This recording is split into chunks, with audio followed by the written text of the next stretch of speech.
Hola, ¿qué tal? Saludos y bienvenidos a esta nueva edición de Biblioteca Conecta. Bueno, pues hoy vamos a hacer un repaso por uno de los acontecimientos más destacados de nuestros últimos años en la historia de España, y lo haremos, pues claro, desde una perspectiva, desde una visión bibliotecaria. Para ello, pues como siempre, contaremos con María Benítez desde la Biblioteca Pública del Estado de Ourense. Hola, María. Contaremos también con Alberto Sal de la Biblioteca de La Rioja. Hola, Alberto. Buenas. Y, por supuesto, con Yolanda Vallejo de la Red de Bibliotecas Municipales de Cádiz. Hola, Yolanda. Hola, buenos días. Muy buenas. Pues buenos días a todos. Buenas tardes si nos veis a través de Onda Cádiz. Y hola si nos veis a través de YouTube en cualquier momento del día o de la noche. Desde la Biblioteca de Montijo, José Antonio Todoro os saluda.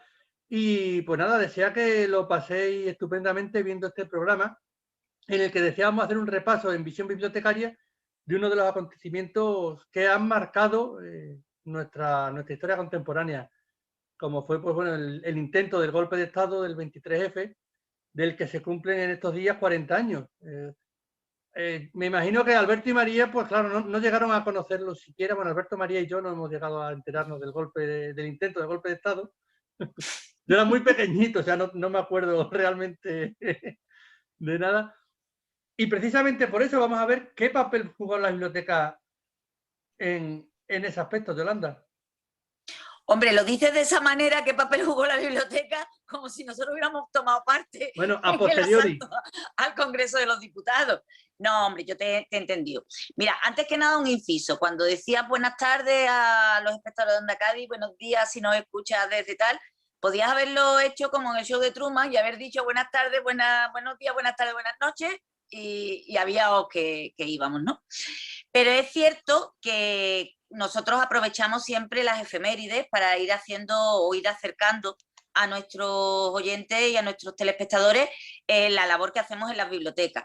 Entonces, a veces aprovechamos pues que es el Día Internacional de algo, y hoy vamos a aprovechar que se cumplen, pues en esta semana se cumplen 40 años, que si decía el tango que 20 años no es nada, pues 40 debe ser ya un poquito de tiempo para tener perspectiva histórica y analizar desde el punto de vista bibliotecario pues aquel intento de golpe de Estado que se perpetró el 23 de febrero de 1981. Yo era pequeña también, no te vayas a creer que me cogió trabajando, que me cogió chiquitita ahí en el colegio. Pero una de las cosas que más nos interesaba aquí es poner de manifiesto cómo las bibliotecas no solo son para sacar libros, como dice la gente, para alquilar libros. No os dicen a vosotros, vengo a alquilar libros o alquilar películas, sino que también son una fuente de investigación de primera mano. Mucho más cuando en un país como España tenemos una ley de patrimonio histórico que es del año 1985 y tenemos una ley de archivos que regula explícitamente la accesibilidad a los documentos. Quiere esto decir que a la fecha en la que estamos, que se cumplen los 40 años de este hecho, todavía la documentación de archivos no está liberada, no está de acceso público, y por tanto la única fuente primaria de información que tendríamos serían las hemerotecas. Las hemerotecas son un servicio que prácticamente todas las bibliotecas cuentan con él, aunque ahora explicaremos un poquito qué diferencias hay en la hemeroteca y también qué materiales son los que hay en la biblioteca, porque a lo mejor muchos de nuestros usuarios, sobre todo los que van al préstamo y sobre todo los que van a estudiar, ¿no? Eso es manadas y manadas de usuarios que tenemos que usan la biblioteca solo para estudiar, no saben qué es una hemeroteca. Así que, María, si no te importa, pues cuéntanos eso, qué es una hemeroteca y qué materiales hay en una hemeroteca. Pues la hemeroteca es esa sección de la biblioteca donde tenemos lo que nosotros llamamos las publicaciones seriadas, que son publicaciones normalmente numeradas que se continúan en el tiempo, y esto incluye tanto los periódicos que todos leíamos antes en papel y ahora en nuestros móviles la mayoría de la gente, y también las revistas, todo tipo de revistas, tanto las revistas más científicas como el Hola, lecturas y todo este tipo de publicaciones de papel cuché. que, bueno, no sé en vuestros centros, pero bueno, en nuestros centros sí que lo que se está haciendo últimamente es intentar acercarlas más y permitir el préstamo, por lo menos no del último número, pero sí de los anteriores. Sé que en otros centros se presta todo, ya la anarquía ha llegado al préstamo y todo se presta, menos los periódicos sí que no, porque además es algo muy, muy demandado. Te vienen siempre todas las mañanas esos señoriños a consultar todos los periódicos que estén a la mano. Me acuerdo alguna vez que hemos publicado una foto en redes sociales con algunos de los periódicos que están disponibles, porque van a ser los de la propia ciudad, de la provincia, estatales e incluso del extranjero, y se extrañaron de que hubiera tan pocos. Espérate, que tenemos mucha oferta. Déjanos respirar un poquito por aquí. No sé cómo lo tenéis por La Rioja, Alberto. Nosotros las publicaciones que están ahí disponibles en la hemeroteca no se prestan ninguna. Ni revistas, ni por supuesto periódicos, como dices. Y por supuesto que los usuarios de la hemeroteca pues, serán los usuarios más fieles de la biblioteca. O sea, Sí. gente que incluso llega antes que tú a entrar a la biblioteca. O sea, están haciendo cola y sí, son gente muy fiel. Tengo algún amigo que me ha reconocido que solo quiere jubilarse para ser uno de ellos. O sea, para tener un estilo de vida de tener la mañana entera para leer todos los periódicos del mundo. Sí. Luego hay que tener también en cuenta que en centros grandes como los nuestros está la hemeroteca, la que tú ves, sí. Incluso la que no ves del todo bien, porque nosotros tenemos una especie de estanterías que tienen como escondidos los números del mes anterior, y luego está todo lo que tenemos en depósito, que es muchísimo más. Muchas publicaciones que a lo mejor no tienen una salida inmediata, que la gente no se va a llevar en préstamo, pero que sí que va a venir gente estudiosos, como estudiosos investigadores a consultarlas. Aparte que en nuestro caso tenemos el depósito legal, entonces tenemos que guardar por lo menos lo que es el editado en nuestra ciudad, lo vamos a tener siempre desde que se empezó a editar. Es la misma situación que la biblioteca donde trabajo yo. Igual. Claro, porque es interesante lo que estáis diciendo. Bueno, yo tengo que decir además, Alberto, que yo sería totalmente contraria a lo que dice tu amigo. Les tengo dicho a mis compañeros que si me jubilo, si algún día llego a jubilarme, que por favor, si me ven entrar en la biblioteca y más a leer el periódico, que me echen. Yo no tengo por qué volver más allí después de tantos años, es broma. Pero es verdad lo que estáis diciendo, las hemerotecas al final son esos sitios de encuentro donde todas las mañanas pues se reúnen los parroquianos a leer el periódico de manera libre, de manera gratuita y de manera democrática, porque como decía María, la biblioteca, en el momento que hacemos la selección de cabeceras, que es como nosotros llamamos a los periódicos que tenemos, pues se intenta que haya la mayor pluralidad posible, tanto ideológica como de materias, porque hay prensa deportiva, que mucha gente a lo mejor no conoce que hay prensa deportiva en las bibliotecas, y todo de manera gratuita. Eso sí, que hay que esperar un poquito porque a veces se forman, hay unas colas cuando la gente viene preguntando por el diario y el diario hay gente esperando para leerlo, ¿no? Pero bueno, es una de las secciones que quizás le tenemos más cariño en las bibliotecas. Lo que pasa es que es cierto que esa hemeroteca del día a día que vemos parece que está un poquito al margen de lo que es la vida de la biblioteca. Parece que están ellos ahí y el resto de la biblioteca en el otro lado.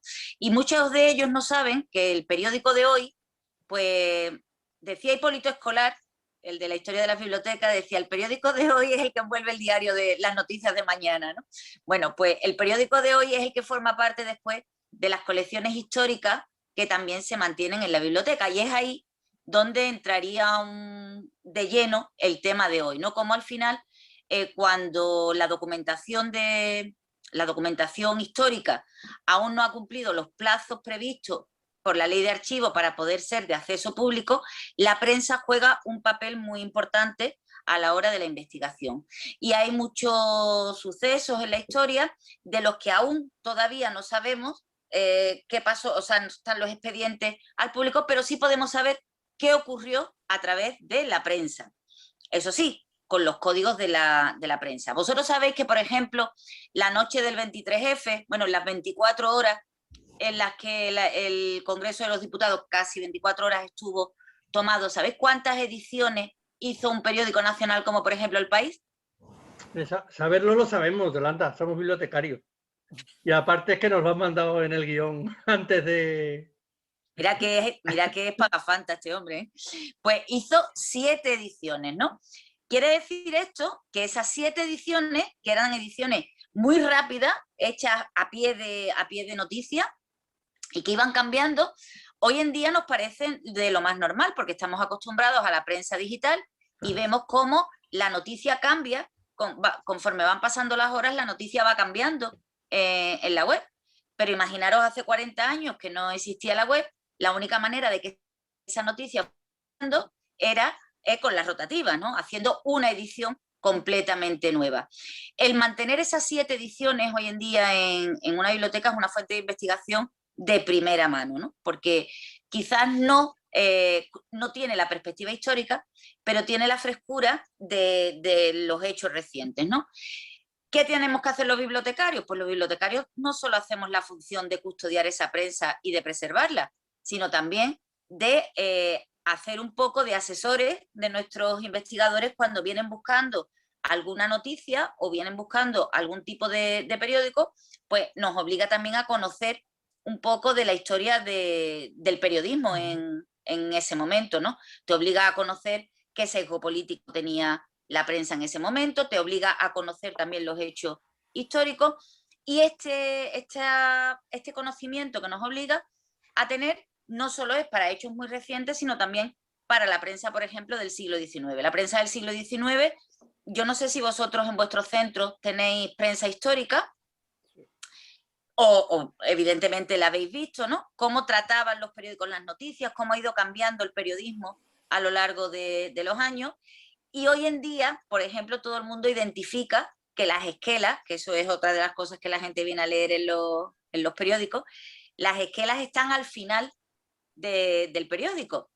Pero hubo un tiempo en el que no se colocaban al final y hubo un tiempo en el que no salían las esquelas en la prensa, ¿no? Yo no sé si se os ha dado el caso de haber trabajado en hemerotecas históricas y que haya personas que vengan buscando prensa del siglo XVII, del siglo XIX, para ver la foto. No, mire usted, es que la prensa del siglo XIX, hasta muy adentrado del siglo XIX, no es una prensa ilustrada. O sea que es otro mundo totalmente diferente, otra distribución del periódico totalmente diferente, y luego da para anécdotas las que queráis. A nosotros se nos han dado el caso de personas que han venido buscando. Mire usted, tal día murió mi abuelo, quería verlo en el periódico. Usted no viene, ¿cómo no va a venir si se murió mi abuelo? Los periódicos no lo recogen absolutamente todo, ¿no? Pero sí son una fuente muy importante para la investigación. Y además que requieren un tratamiento descriptivo, por unirlo un poquito al tema de la semana pasada, ¿no? Ese tema de la catalogación, requieren también una catalogación muy pulcra y muy minuciosa, ¿no? Alberto, yo creo que de eso está más puesto que nosotros en la catalogación de publicaciones seriadas. No creas, ¿eh? No es un tema en el que haya estado yo muy metido. Lo que sí que puedo decir es que es súper complicado, para mí al menos, que en alguna ocasión he tenido que estar ahí buscando información en prensa histórica de siglo, yo creo que un poco más reciente de lo que decías tú, más de los años 40, 50, y es muy complicado, ¿eh? O sea, cuesta un montón, porque, bueno, los formatos, yo creo que por lo menos los que me han tocado a mí son muy amplios, fuentes muy pequeñas, hay que estar ahí como muy concentrado ahí buscando la información.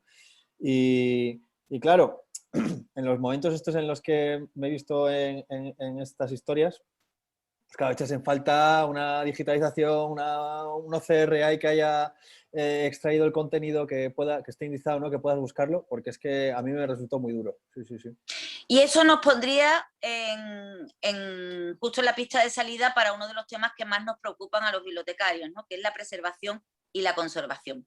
Decías tú, Alberto, y decías muy bien que, por ejemplo, la prensa de los años 40 o la prensa de los años 30 es una prensa muy complicada, no solo de encontrar en las hemerotecas, evidentemente por razones históricas obvias que todo el mundo se imagina, son los años de la guerra civil y la primera posguerra, y es difícil encontrarlo porque eran unos años en los que el papel se hacía de trapo.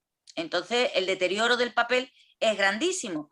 todos los que trabajamos en hemeroteca sabemos que hoy en día se conserva muchísimo mejor un periódico de la primera mitad del siglo XIX que de la primera mitad del siglo XX. O sea, uno coge un periódico del siglo XIX, las tintas están estupendas, primero porque no tenían tanta cantidad de elementos químicos como pueden tener ahora, el papel es mucho más limpio, la resma del papel también es mucho mejor, la encuadernación. O sea, conforme nos hemos ido acercando a nuestro tiempo, el papel es de peor calidad y la preservación y la conservación es mucho más difícil, ¿no? Y ese es un intento que hemos hecho siempre los bibliotecarios. ¿Cómo hay que conservar esto? Esto hay que preservarlo para las generaciones futuras y sobre todo teniendo el antecedente de esa prensa del 19 que también se conserva, y hemos ido intentando hacer de todo, ¿no? Desde las primeras microfilmaciones, ¿verdad, María? Sí, sí, a ver, aquí la gente sigue viniendo, a ver, ahora con todo lo del coronavirus no tanto, pero anteriormente te venían todas las semanas 2 o 3 personas a consultar las microfichas y los microfilms, a buscar precisamente lo que decías tú, ¿no? Quiero ver la esquela de mi abuelo que murió el día tal de 1936 o 40 y tantos. Y bueno, pues a ver, ¿qué le busco? Busca ahí. Sí, y lo malo es que también las tintas de las propias microfichas se están degradando, claro, con los pasos de los años ya tienen unos añitos, se están degradando y aquello está entre lo que dice Alberto de que no hay quien entienda muy bien cómo está la maquetación, las fuentes y tal, y la degradación, un caos. Eso. Perdona, un problema que me he encontrado yo con las microfichas, no sé si es a la hora de por ejemplo, generar, por ejemplo, un archivo secundario que tú puedas utilizar. O sea, cuando tú estás ahí manejando la microficha y digas, pues de esto quiero hacerme una copia. Entonces, nosotros teníamos una fotocopiadora que se rompió y que no sé si se ha podido corregir, no sé si se ha podido arreglar. A las malas permitimos o hacemos nosotros alguna copia con el móvil o alguna fotocopia de manera excepcional. A eso me refiero, que a través de los sistemas o los software que te permiten hacer esas copias, yo por lo menos lo que me he encontrado es que la calidad es bastante mala, o sea que al final no puedes como utilizarlo y luego te tienes que ver obligado a hacer ese tipo de apaños, ¿no? Coger la cámara de tu móvil, hacerlo y tal. Pero que al final es como muy complicado, ¿no? Al reutilizarlo. Es la experiencia que tengo yo con las microfichas. Claro, se trabajó mucho tiempo con las microfilmaciones, con las microfichas, con aquellos carretes que incluso intentábamos completar nuestras colecciones con los primeros trabajos que hacía la Biblioteca Nacional, que vendía, no sé si os acordáis que vendían los rollos de microfichas. Y entonces, es que nosotros nos los hizo, a mí me contaron que los nuestros, además lo ves, BN, son hechos allí. O sea, es nuestro periódico, pero estaba encargado a la Biblioteca Nacional. Claro, ellos eran los que un poco fueron cabecera de toda esa, podríamos llamarlo protodigitalización de la prensa en aras de conservarla, ¿no? Efectivamente, la fotocopiadora se vio desde el primer momento que era muy dañina para el papel y sobre todo para las encuadernaciones, ¿no? Porque todas estas colecciones antiguas de periódicos nos llegan ya encuadernadas porque se ve que estos mismos señores que leían la prensa pues a finales del siglo XIX tenían ya en mente que aquello había que conservarlo. Entonces, descartada la fotocopiadora y descartada la microficha, yo creo que se abrió un mundo muy interesante con la preservación de las colecciones periódicas con la digitalización. Pero de la digitalización de las colecciones periódicas también habría mucho que hablar, ¿no, Alberto?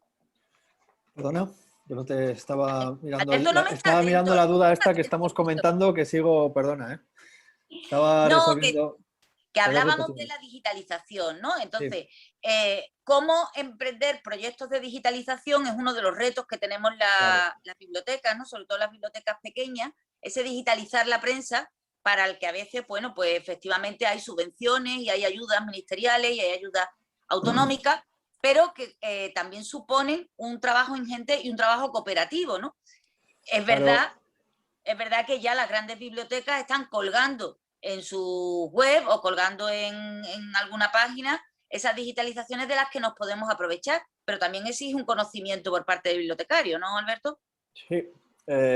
Yo lo que más valoro de esto es lo que estabais comentando antes, ¿no? De que al final son unas tipologías ahí muy frágiles, sobre todo eso en determinadas épocas, y que es que, claro, en este tema tenemos que estar ahí un poco bregando entre conservar y difundir, ¿no? Que es siempre la cuestión. Si solo conservamos o preservamos, no tiene ningún sentido, ¿no? Esa función no está llegando a la sociedad, no la pueden utilizar, no pueden, yo que sé, hacer ningunos estudios, generar nueva información, etcétera. Pero claro, el difundirlo hasta como se ha estado haciendo, de consultarlo físicamente, está claro que genera unos daños que pueden ser muy profundos. Entonces, alternativas como estas, antes la microfilmación, ahora la digitalización, que yo creo que aporta muchísimos beneficios, pues facilita que esa documentación pueda ser consultada con mayores garantías, ¿no? de preservar el documento original y aparte que, bueno, como sabéis, pues que con unos formatos o unas visualizaciones bastante mejores. O sea, entonces, bueno, en eso estamos. Y además Está con la claro. posibilidad, con la posibilidad también de reproducción, ¿no? Porque muchas veces el formato es tan pequeño, o sea, la noticia es tan mínima, tan pequeña, que dices tú, mejor necesitaría ampliarla, con lo cual la digitalización en ese sentido es muy buena. Ahora bien, el problema de las digitalizaciones, y todos los que trabajamos en hemeroteca sufrimos más o menos lo mismo, es lo caro que son los equipos de digitalización, la preparación que hay que tener, porque no se trata solo de pasarlo y hacer la foto, sino que tiene que estar hecho en unos parámetros determinados, pero lo más importante de todo son los software de recuperación de eso. Porque si no, nos quedamos en lo que tú decías, Alberto, en sacas el móvil, haces una foto y vámonos que nos vamos. Y lo interesante es que, dime. Sí, que hay como varios, ir así, como varios aspectos, ¿no?, a tener en cuenta, ¿no? Cuando vas a digitalizar y en concreto, pues en este caso lo que hablamos, la prensa. Aparte de las cuestiones, pues eso, de visualización, formatos, etcétera, ¿no? De la calibración para que, digamos que la calidad de imagen sea la adecuada. Hay otros temas que igual nos afectan a nosotros más de cerca, porque es gestión de la información, que sería esa nueva realidad que se abre, que sería el tema de los metadatos, ¿no? Y tal. Esa manera en la que se describen estos objetos digitales, ¿no? Que sería, simplificando un poco, la unión entre lo que es la imagen, ¿no?, con toda esa descripción, que es muy pormenorizada, porque aparte de, digamos, de describir lo que sería el documento, que sería lo que más nos toca a nosotros, ¿no?, que sería una descripción bibliográfica, hay un montón más de información, ¿no? Información sobre preservación, información sobre la gestión del archivo, o sea, del objeto digital. Entonces, claro, eso hacerlo una persona como hemos digitalizado como hemos catalogado hasta ahora, pues es inabarcable, no se puede hacer. Ahí es donde entra lo que dices tú, Yolanda, la necesidad de nuevo software, programas que te lo automaticen y demás, que sí. Claro, sobre todo que tenga unos motores de búsqueda que te permitan encontrar la documentación, encontrar la información que tú estás buscando. Todo el mundo sabe que los investigadores en prensa, pues eso sí que son los auténticos ratones de biblioteca, porque esos pobres andan ahí en las hemerotecas día tras día tras día, buscando ahí detrás de la noticia como los auténticos investigadores, vamos, que les falta a los pobres que les demos la lupa y la gorra de Sherlock Holmes para que ya estén acorde con lo que están haciendo. Y luego la prensa es muy ingrata, porque una cosa es el deseo y otro la realidad, ¿no? Entonces tú dices, oye, pues yo creo que esto fue importante como para que viniera en la prensa, y vas a la prensa y la prensa no dice absolutamente nada, ¿no? Y de pronto dices tú, pues ni cómo, pues claro, hay que conocer los códigos de la prensa de aquel momento. Vosotros sabéis que Andersen, cuando estuvo en Cádiz, bueno, que aparte que no le gustó Cádiz y demás, tenemos las fechas concretas en las que vino, ¿no? Pues siempre hemos tirado de ir a la prensa y decir, el periódico lo diría, ¿no? Porque Andersen es una persona importante y conocida. El periódico no dice absolutamente nada de Andersen. Sin embargo, ¿no era tan conocido? Claro, Tienes con un lo cual, momento. Era un mochilero en aquella época, un mochilero sin más. No, Claro, pues tampoco. luego se convirtió en Andersen. Claro. un moderno.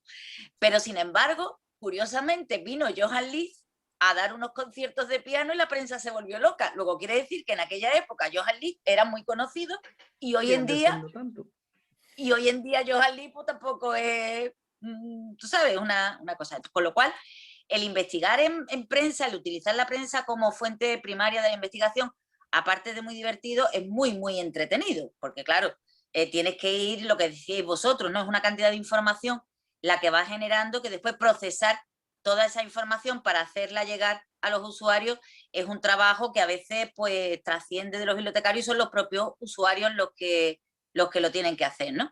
Esto se ve muy bien, por ejemplo, con toda la prensa en la época de la transición, ¿no? Nosotros podemos tener una idea ahí en nuestras cabecitas de que aquello era estupendo, happy flower y que bueno fue todo, es porque se hizo una transición muy pacífica y los españoles dimos ejemplo de todo. Bueno, pues yo os invito a que cojáis los periódicos, sobre todo de las primeras elecciones democráticas, las del 77, y las primeras elecciones municipales, las del 79, para que veáis que, bueno, que de aquellos polvos pues vienen estos lodos y no vienen de otra manera, ¿no?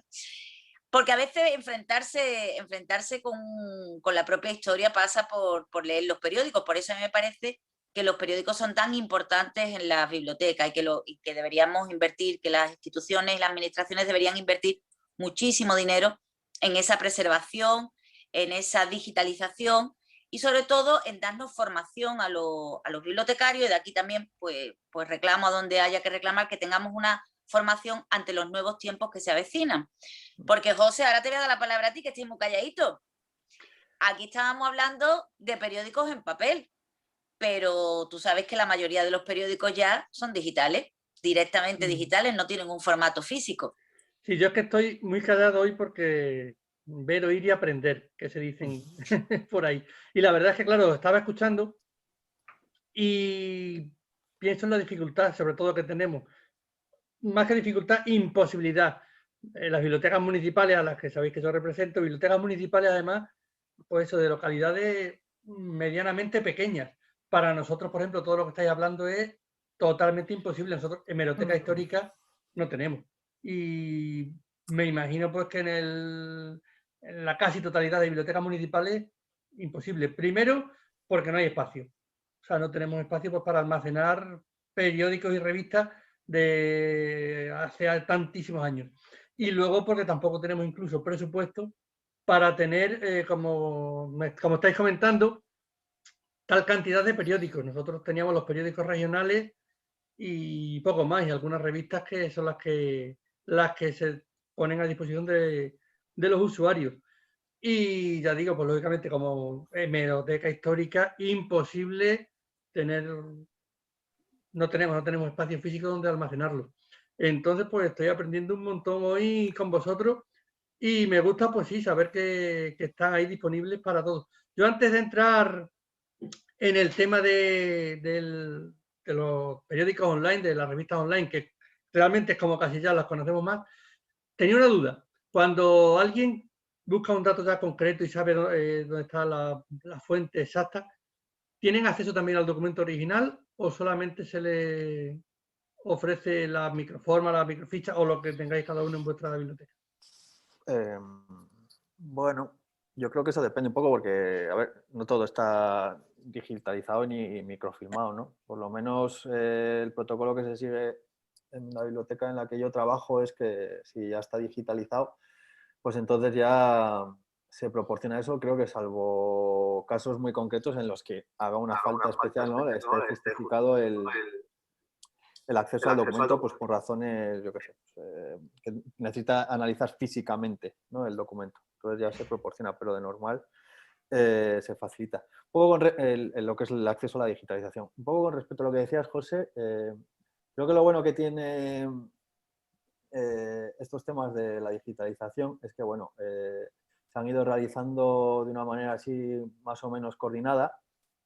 Entonces, claro, hablando un poquito haciendo alusión al tema de los metadatos que mencionábamos antes, cuando tú estás dentro de o quieres entrar dentro de una subvención y demás, pues tienes que garantizar que sigues unos parámetros, ¿no?, comunes. Entre ellos, por ejemplo, que se sigue un modelo en el que se expresa esta información, que lo que permite es que lo que tú almacenes en tu biblioteca digital, en tu repositorio, sea a su vez recolectado, utilizando así una terminología que a mí siempre me ha parecido muy graciosa porque hace como muchas alusiones al tema de la agricultura, ¿no? En este caso, Hispana, que sería un recolector, lo que es el recolector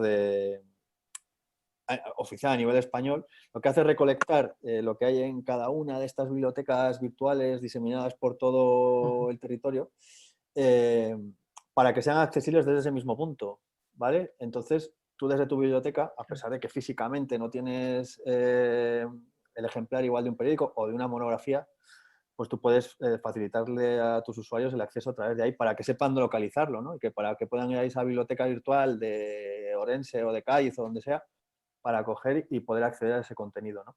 A su vez, esto se realiza a un nivel más mayor, ¿no?, que sería la recolección que hace europeana, que sería el análogo de Hispana, pero a nivel europeo, que es fantástico, ¿no? Porque fíjate a toda la cantidad de información que tienes de acceso. Claro. Acceso a la digitalización, estamos Que hablando. es lo ideal No solo porque... a la ubicación física. Digo que es ideal porque ya una vez que el trabajo está realmente hecho, pues está a disposición de todo el mundo, ¿no? Claro.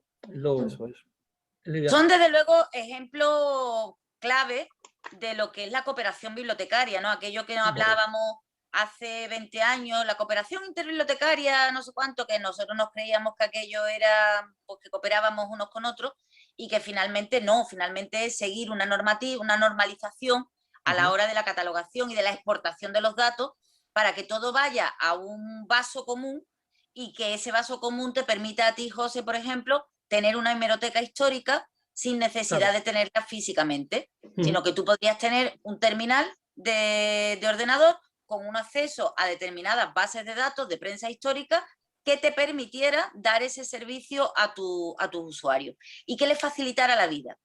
¿Le facilitará la vida en qué sentido? Pues en que posiblemente un investigador de Montijo tiene que desplazarse a lo mejor a Badajoz si quiere ir a una hemeroteca histórica. Si tú le das ese servicio, no se tiene que desplazar allí, con lo cual la función de dar la información del servicio integral al usuario la estábamos completando perfectamente. Yo creo que, ya te digo, que el servicio de hemeroteca es uno de los servicios más importantes que nosotros damos, porque no solo es la inmediatez del día, sino que durante todos esos años que la ley de patrimonio y la ley de archivo no permite el acceso a la documentación, nosotros tenemos acceso a esa documentación a través de la prensa, ¿no? Pongo el caso, por volver a centrar el tema en lo que estábamos rememorando, los 40 años del intento de golpe de Estado, pero pongo también otro ejemplo mucho más reciente.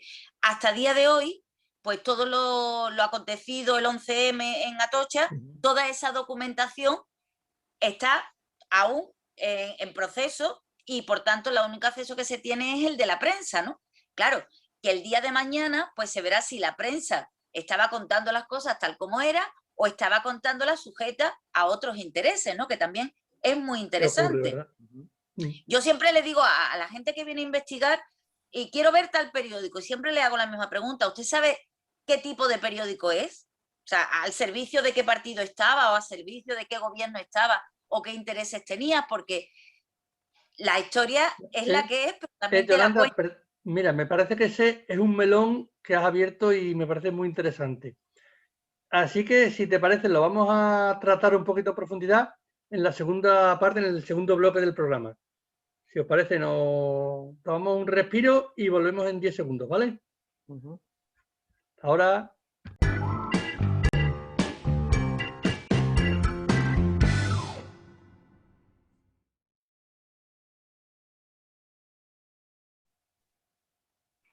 Ya estamos de vuelta en este Biblioteconecta especial que estamos hablando pues sobre el papel de las bibliotecas pues, y de las hemerotecas, la importancia que pueden tener en la recuperación de información en diferentes asuntos.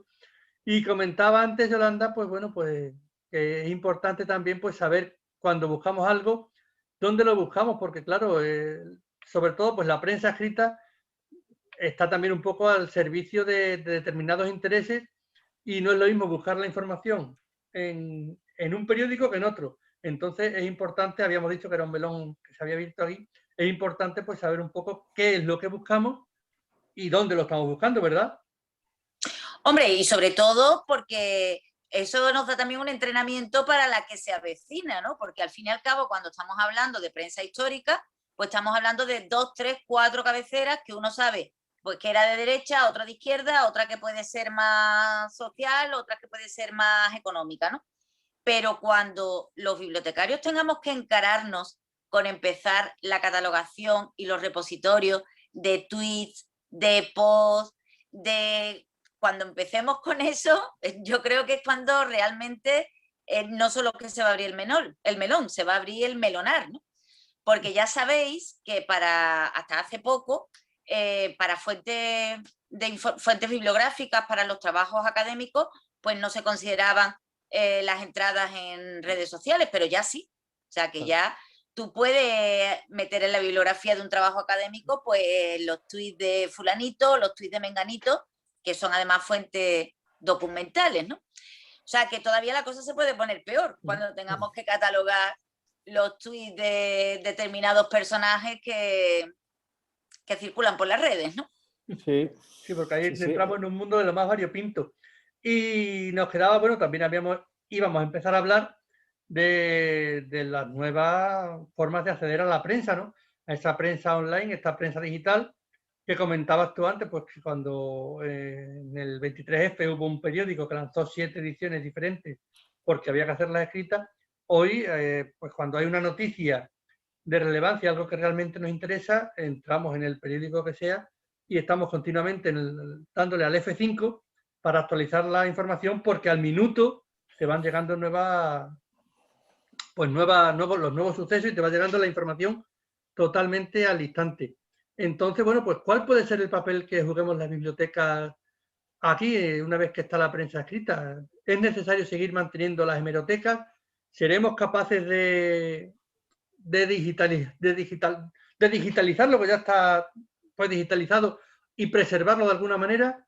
No sé, ¿qué os parece? ¿Quién se lanza a decir aquí alguna hipótesis? Porque realmente aquí quizás trabajamos con hipótesis más que con hechos constatados, ¿no? Bueno, con algo de hechos yo creo que trabajamos un poco en relación a lo que comentaba Yolanda acerca de tema de tweets, etcétera. Yo creo que lo que ha sucedido en los últimos años es que la hemeroteca se ha ampliado, ¿no? O sea, el concepto de biblioteca, digamos, como que ha ganado nuevos formatos, vamos a dejarlo así, ¿no?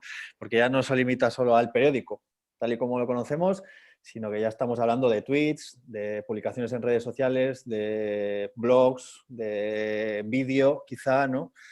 Entonces, audiovisual, podcast, no sé, estamos hablando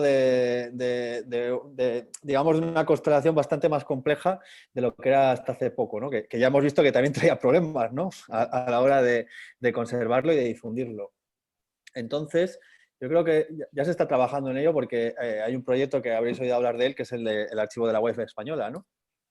Que, entre otras cosas, bueno, lo que trata es de preservar, ¿no? Toda esa información, ¿no? Que forma parte del patrimonio bibliográfico, al fin y al cabo, de España, pero que se está generando en la web, ¿no? Entonces, claro, es bastante complicado esa preservación, pero bueno, se está tratando de hacer, ¿no? Lo están llevando a cabo, además de la Biblioteca Nacional, lo realiza con el apoyo de centros de conservación que están en las diferentes comunidades autónomas, ¿vale?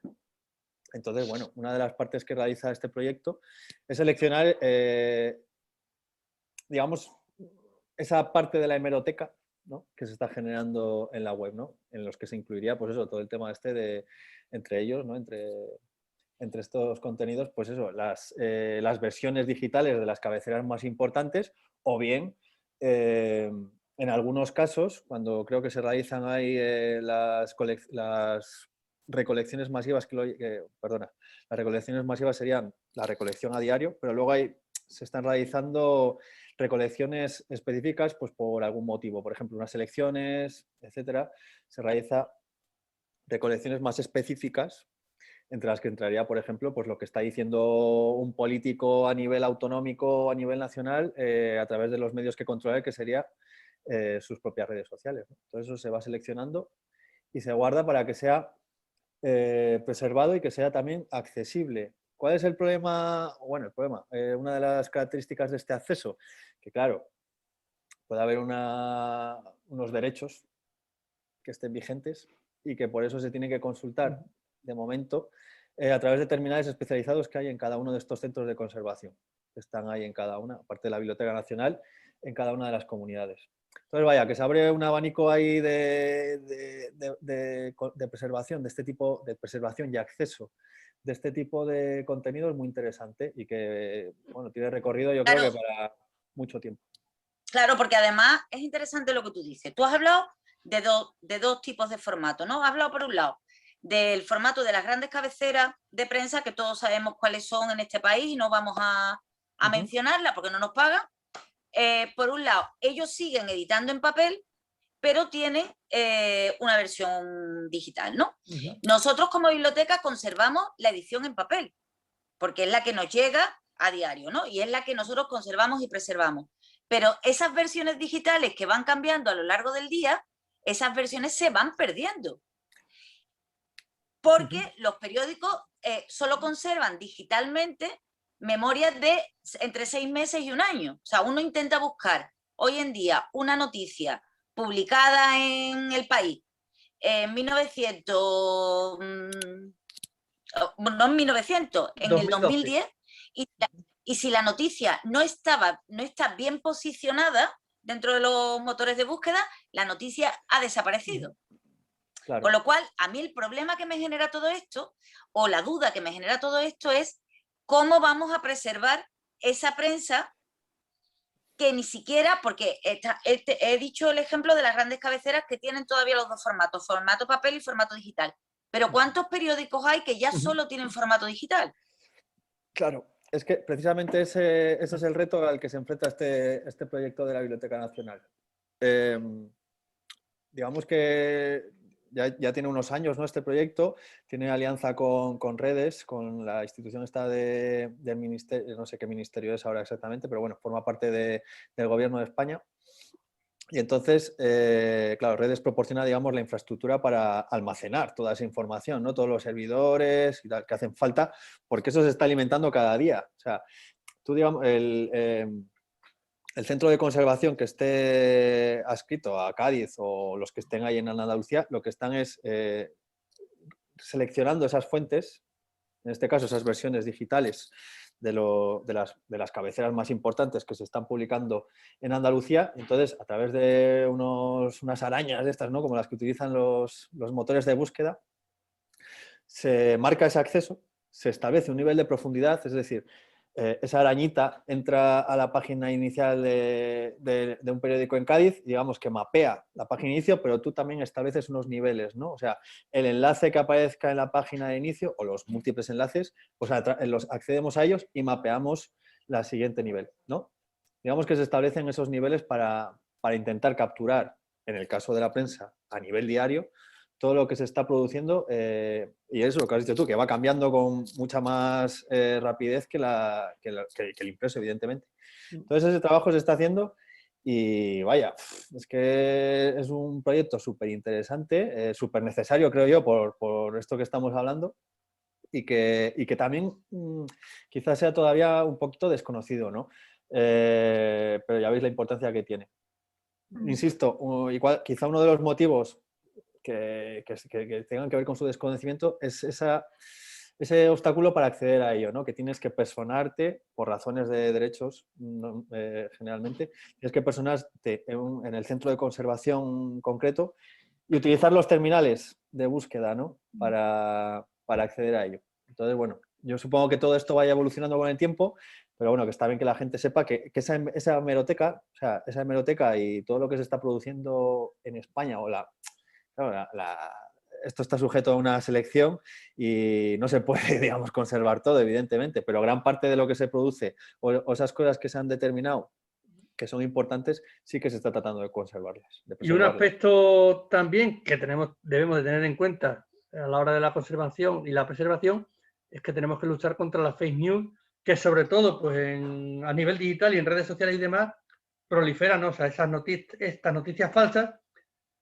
que hay que tener mucho cuidado con ellas, ¿no? Porque, bueno, se supone que hay medios también que dentro de su determinada ideología son más veraces y otros pues, que van totalmente pues, a inventar las noticias, no sé, a crearlas ahí de Claro, la nada y a generar la polémica, ¿no?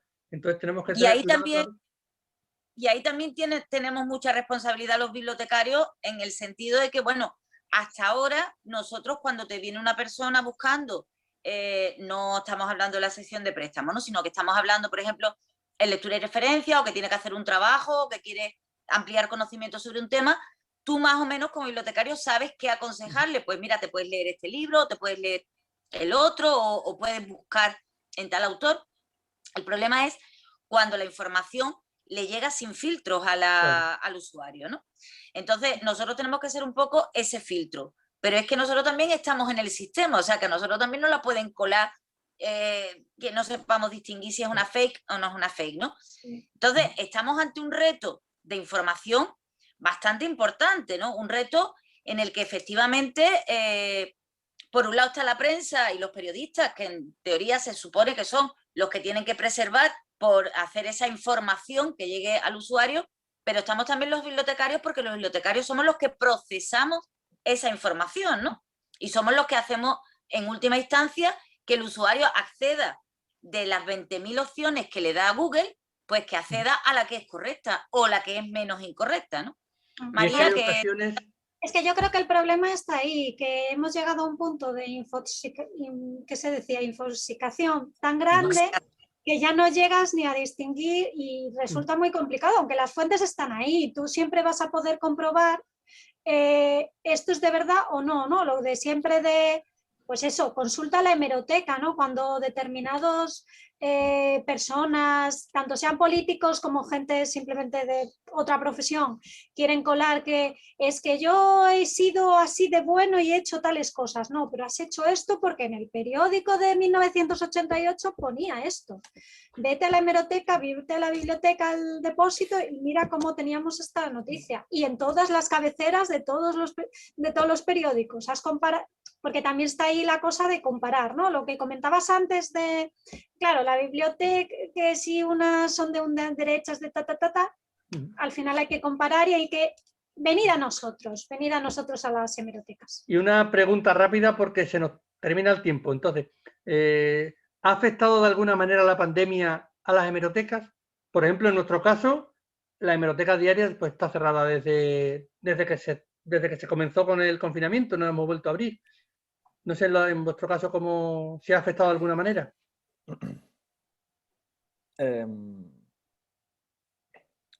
¿Vais a comentar algo? Nosotros menos gente al principio. ¿Vosotros? Yo quería hacer una alusión al tema de otro tipo de hemeroteca que también está disponible, ¿no? Que sería la que está accesible a través de las plataformas de préstamo digital, ¿no? En nuestro caso, la de Biblio. Claro, precisamente la prensa y las revistas son, sin duda alguna, el recurso que más se presta. O sea, sin duda. O sea, es el más solicitado.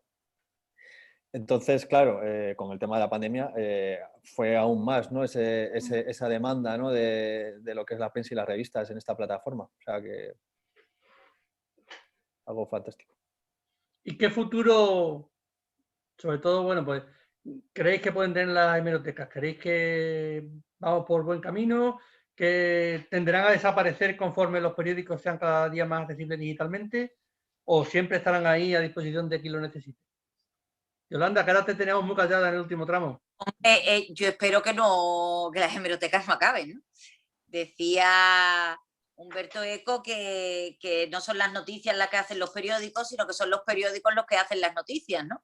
Entonces, mientras que haya periódicos, nosotros seguiremos al pie del cañón con las hemerotecas. Además, yo defiendo siempre que la hemeroteca, como decía María antes, ¿no? Nos hemos acostumbrado mucho a ver en Twitter lo de maldita hemeroteca o lo de consulta a la hemeroteca. Oiga, pues las hemerotecas estamos aquí, ¿eh? Que no son simplemente 4 palabritas puestas en un tuit. en un tuit, sino que de verdad existimos como Teruel y que aquí estamos, ¿eh? No, y que cuando se habla tanto, como dices tú, eso de maldita hemeroteca y demás, es porque nos estamos arrepintiendo de algo que se dijo en su momento.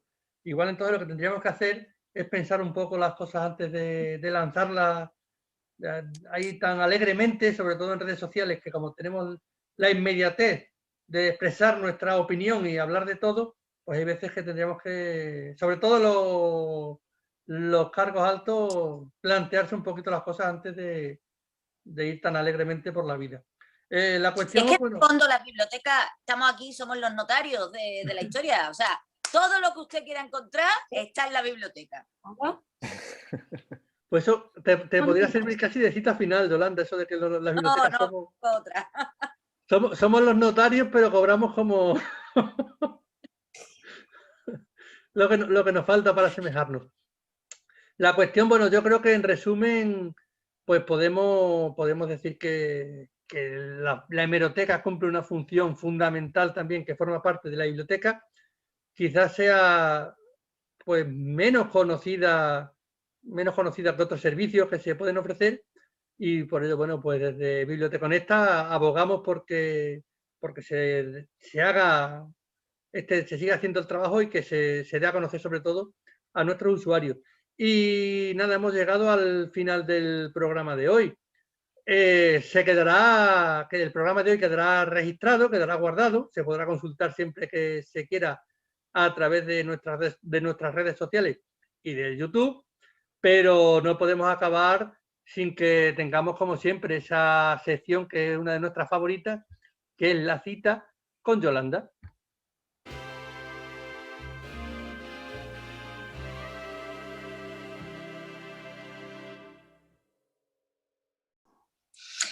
Y la cita de hoy, aunque ya antes os he adelantado esa de Humberto Eco, que a mí me encanta, pero la cita de hoy es una cita de Henry Miller, que decía que un periódico es una nación hablándose a sí misma, ¿no? Y yo creo que así es como tenemos que entender la hemeroteca. Cuando queremos buscar la información, cuando queremos saber realmente cómo somos, pues échenle ustedes un vistazo a los periódicos, sobre todo a los periódicos que tengan más cercano, porque a veces esas malditas hemerotecas nos juegan malas pasadas a todos. Pues sí, como ya digo, Biblioteconesta, este programa va a quedar guardado, va a quedar ahí en nuestra hemeroteca particular. Sabéis que podéis seguirnos, como ya digo, a través de nuestra cuenta en Twitter, ese @Biblioteconesta, que lo pusimos tan fácil para que nos pudiese seguir. Podréis seguirnos, por supuesto, en YouTube, podréis vernos siempre que queráis. Allí os podemos dar los buenos días, buenas tardes y buenas noches.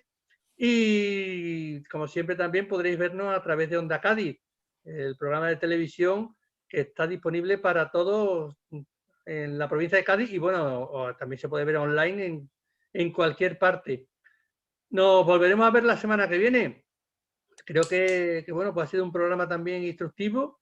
Decíamos que Biblioteconesta enseña y Biblioteca entretiene, y creo que en esta ocasión también hemos intentado cumplir con este mismo cometido. Lo dicho, nos volveremos a ver la semana que viene, y mientras tanto, pues seguiremos ahí a cualquier sugerencia, cualquier idea que nos lancéis a través de nuestras redes. Hasta la próxima. Hasta luego. Adiós.